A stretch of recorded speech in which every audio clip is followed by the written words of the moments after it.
नमस्कार दोस्तों, आज फिर दूसरा वीडियो हम लाए क्लास 9th का, जो कि मैथ चैप्टर 4 का है। आपको बहुत ही आसानी से समझाया जाएगा। ठीक है, तो शुरू करते हैं। आज का पहला क्वेश्चन, हमारा पहला क्वेश्चन है, लिखा है कि एक नगर में टैक्सी का किराया अलग अलग है। ठीक है, जैसे पहले किलोमीटर का किराया 8 रुपये है और उसके बाद की दूरी का किराया 5 रुपये है।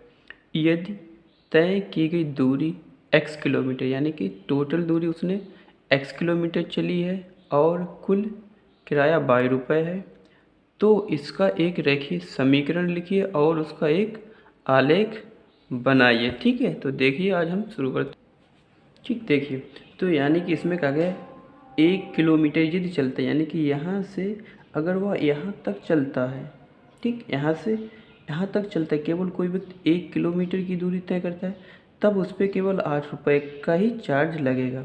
बट 1 किलोमीटर से अधिक जो भी दूरी चलेगा उस पर प्रति किलोमीटर के हिसाब से 5 रुपये का चार्ज लगेगा। यानी कि अगर वो यहाँ से यहाँ तक की दूरी तय करेगा दोबारा, तो उस पर यहाँ से यहाँ तक के तो 5 रुपये लगेंगे। इसी प्रकार अगली दूरी यहाँ से फिर 1 किलोमीटर की तय करता है, तो फिर से यहाँ पे उस पर 5 रुपये का ही चार्ज लगेगा। यानी कह सकते हैं तो टोटल यहाँ से यहाँ तक जाने में उसको केवल कितना रुपये खर्च आया, 18 रुपये का खर्च आया। इसका मतलब यह है कि यदि वह व्यक्ति पहले किलोमीटर की दूरी केवल तय करेगा तो उस पर 8 रुपये का चार्ज लगेगा। यदि वह उसके बाद हर 1 किलोमीटर की दूरी तय करता है तो उस पर 5 रुपये एक्स्ट्रा चार्ज लगेगा प्रति किलोमीटर के हिसाब से। तो इसके हिसाब से इस क्वेश्चन में कहा गया है।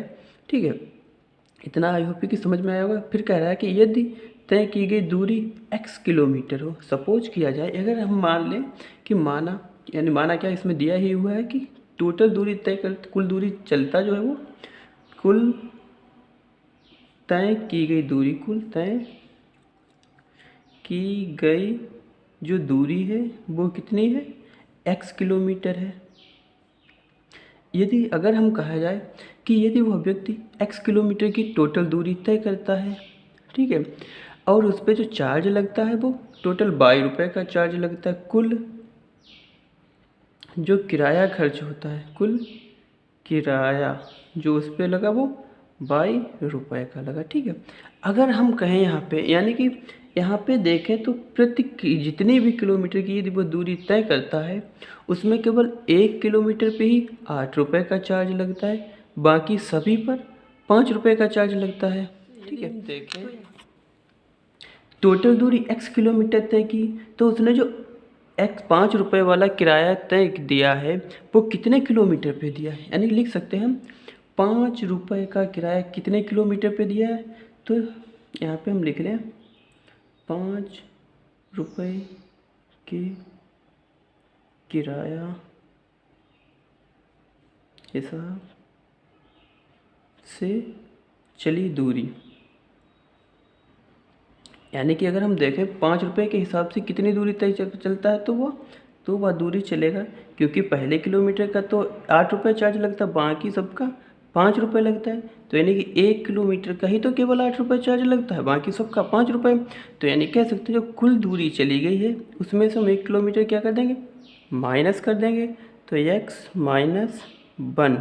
तो यह हमारी टोटल दूरी कितनी हो जाएगी, यह हो जाएगी 5 रुपये की चली गई दूरी। तो इतने रुपए के लिए अगर कुल रुपया कितना लगा उस पर, तो कुल रुपए 5 रुपये के किराए के हिसाब से कुल किराया तो कुल किराया कितना होगा, यानी कभी भी हम देखते हैं जितनी दूरी होती है उसकी और प्रति किलोमीटर के हिसाब से जो चार्ज लगता है उसकी आपस में हम क्या करा देते हैं, मल्टीप्लाई।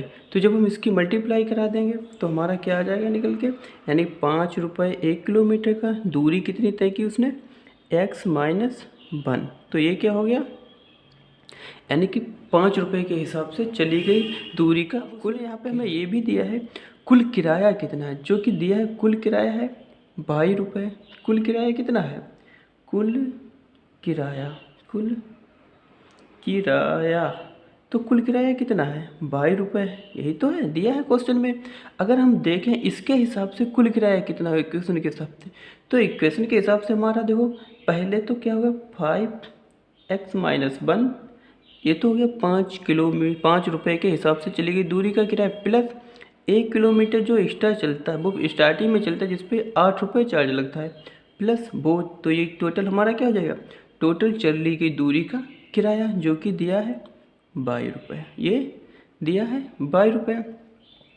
अब यहाँ पे हम मल्टीप्लाई करेंगे तो 5 की x से करेंगे, 5x माइनस का 5 प्लस 8 इक्वल में 22। अब 22 को इधर लाएंगे तो हो जाएगा 5x, फिर माइनस का इधर आएगा 22, 8 से 5 जाएगा प्लस का 3 इक्वल में 0। तो ये हमारी जो बन जाएगी, ये क्या बन जाएगी, समीकरण, रेखीय समीकरण। एक तो आंसर हमारा यहीं पे आ गया।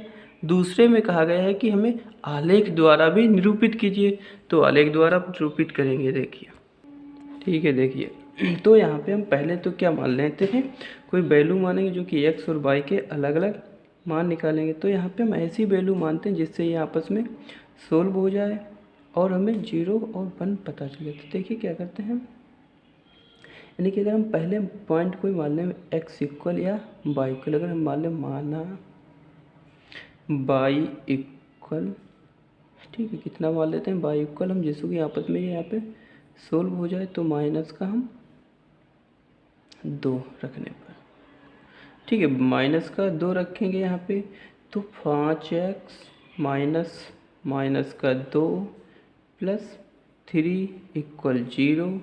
तो माइनस माइनस क्या हो जाएगा हमारा, ये हो जाएगा प्लस 2 प्लस 3 इक्वल 0। 2 और 3 को प्लस करेंगे तो प्लस का 5 इक्वल 0। 5 को उधर भेजेंगे तो 5x इक्वल में जाएगा माइनस का 5। तो x इक्वल क्या हो जाएगा, माइनस का 5/5, जो कि कट जाएगा तो क्या आ जाएगा 1, यानी x का मान क्या आ जाएगा, माइनस का 1। तो पहला पॉइंट हमारा क्या आ गया, माइनस का 1 कामा माइनस का 2।